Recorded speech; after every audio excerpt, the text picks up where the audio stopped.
അത് കേട്ടില്ല. എല്ലാം 100 മടങ്ങ് ലഭിക്കുമെന്ന്. അപ്പൊ ഇതെന്തിയാ കിട്ടാത്തെ? നമ്മുടെ വീട്ടിൽ വരുമെന്നല്ലേ ഇത് പറഞ്ഞേ? നമ്മുടെ വീട്ടിൽ വരുമെന്നല്ലേ ഇത് പറഞ്ഞേ? ഈ വചനം വിശ്വസിച്ച് ഏറ്റെടുക്കാൻ പറ്റുമോ നമുക്ക്? ഈ വചനം എന്റെ അകത്ത് ജീവനായി വെളിപ്പെടാൻ പറ്റുമോ? ഈ വചനം ഞാൻ എല്ലാം നൽകുന്ന ക്രിസ്തുവായി ഇതിനകത്ത് വെളിപ്പെടാൻ പറ്റുമോ?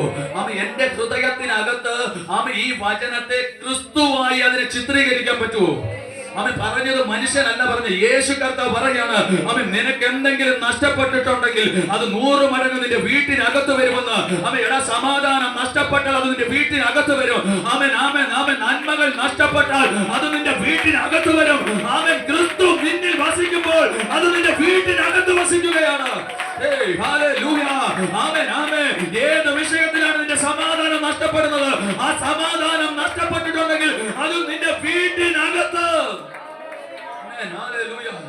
പക്ഷേ ഇത് പറയുമ്പോൾ നമ്മളത് വിശ്വസിക്കണം, ഏറ്റെടുക്കണം. ഇത് ഏറ്റെടുക്കണം. അതിനൊരു അടയാളം കൂടെ, വചനം കൂടെ ഞാൻ പറഞ്ഞിട്ട് അടുത്ത ഭാഗത്തേക്ക് പോവാം. യേശു കർത്താവ് ശിഷ്യന്മാരെ പറഞ്ഞയച്ചിട്ട് പറയുന്നൊരു വാക്കുണ്ട്, നിങ്ങൾ ഏതെങ്കിലും വീട്ടിനകത്ത് കയറി ചെന്നാൽ അവിടെ സമാധാനം ഘോഷിക്കണം. ഏറ്റെടുക്കുന്നവരുണ്ടെങ്കിൽ ആ സമാധാനം അവിടെ നിലനിൽക്കും. ശ്രദ്ധിച്ചോണേ, അത് അവിടെ നിലനിൽക്കും. ഇല്ലെങ്കിൽ നീ ഇറങ്ങിപ്പോകുമ്പോ നിന്റെ കൂടെ വരും. ഹല്ലേലൂയ. അപ്പൊ ഞാൻ വന്നിട്ട് നിങ്ങളുടെ വീട്ടിൽ വന്നിട്ട് സമാധാനം പറയുകയാണെങ്കിൽ നിങ്ങൾ അതിന് ഏറ്റെടുത്താൽ എന്തുണ്ട് നിങ്ങളുടെ വീട്ടിൽ? പറഞ്ഞില്ല, അവന് ഉറച്ച് പറ. ഹല്ലേലൂയ. സമാധാനമുണ്ട്. കരം ഉയർത്തി രാവിലെ പറഞ്ഞേ ഇതിന് ആദ്യമായിട്ട് കേൾക്കുന്ന പോലെ ഇങ്ങനെയൊക്കെ ഇരിക്കുന്നേ. ദൈവം അനുഗ്രഹിക്കട്ടെ. ഹല്ലേലൂയ. നിങ്ങൾ ഒരാളോട് സമാധാനം ഘോഷിച്ചാൽ, നിങ്ങൾ ക്രിസ്തുവിൽ വസിക്കുന്നവർ, ക്രിസ്തു നിങ്ങളെ പിടിച്ചിരിക്കുന്നവർ, നിങ്ങൾ ഒരാളോട് സമാധാനം പറഞ്ഞാൽ ആ വ്യക്തി അത് സ്വീകരിച്ചാൽ ആ വീട്ടിൽ അത് വസിക്കും. നിങ്ങൾ ഒരാളോട് പ്രവചനം പറഞ്ഞാൽ, പ്രവചിക്കുമ്പോൾ ആ പ്രവചനം അവർ ഏറ്റെടുത്താൽ അവരുടെ വീട്ടിൽ അത് വെളിപ്പെടും.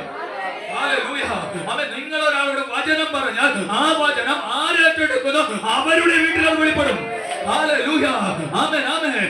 ഞാൻ എന്റെ ജീവിതത്തിൽ വചനം എന്നോട് പറയുമ്പോൾ ഞാൻ അതിനെ ഏറ്റെടുത്താൽ എന്റെ വീട്ടിൽ അത് വെളിപ്പെട്ടു വരും. ഇതിനെ ആര് തടഞ്ഞാലും മാറ്റാൻ പറ്റുകയില്ല. കാരണം വചനത്തിന് ബന്ധനമില്ല. മനസ്സിലാക്കുന്നവർക്ക് ഞാൻ സ്തോത്രം ചെയ്യുന്നു. എന്നോട് പറയുന്ന വചനം എന്റെ അകത്ത് വസിക്കുമ്പോൾ ആ വചനം രൂപാന്തരപ്പെടും, ആ വചനം വെളിപ്പെടും. കാരണം ക്രിസ്തു രാജാതി രാജാവ്, ദേവാദി ദേവൻ, അത്ഭുത മന്ത്രി, വീരനാം ദൈവം, സമാധാനത്തിന്റെ പ്രഭു. ഈ പ്രഭുവിനെയാണ് എന്റെ അകത്ത് നിർത്തിയിരിക്കുന്നത്. അത്ഭുതം ചെയ്യാൻ കഴിവുള്ളവൻ തന്നെ. ഹല്ലേലൂയ. ക്രിസ്തുവിനാൽ പിടിക്കപ്പെട്ടിരിക്കുമ്പോൾ, ക്രിസ്തു അകത്ത് നിൽക്കുമ്പോൾ അത്ഭുതങ്ങൾ ചെയ്യുവാൻ കഴിവുള്ളവൻ തന്നെ എന്റെ അകത്തിരിക്കുന്നു. അപ്പോൾ ആ വചനം ആര് വിശ്വസിക്കുന്നു അവരുടെ അകത്ത് അത്ഭുതങ്ങൾ നടക്കുന്നു. ഹല്ലേലൂയ. ആമേൻ, ആമേൻ, ആമേൻ, ആമേൻ. കാരണം ഈ വചനത്തിന് പ്രവർത്തിക്കാൻ കഴിയണമെങ്കിൽ ഞാൻ ആ വചനത്തിൽ പ്രവർത്തിക്കണം. ഹല്ലേലൂയ. ഞാൻ ഈ വചനത്തെ ഏറ്റെടുക്കണം. ഹല്ലേലൂയ. ഞാനിത് കേട്ടിട്ട് മറന്നു പോകരുത്. വചനം കേട്ട് തങ്ങളെ തന്നെ ചതിക്കുന്നവരാകാതെ അത് ചെയ്യുന്നവരായും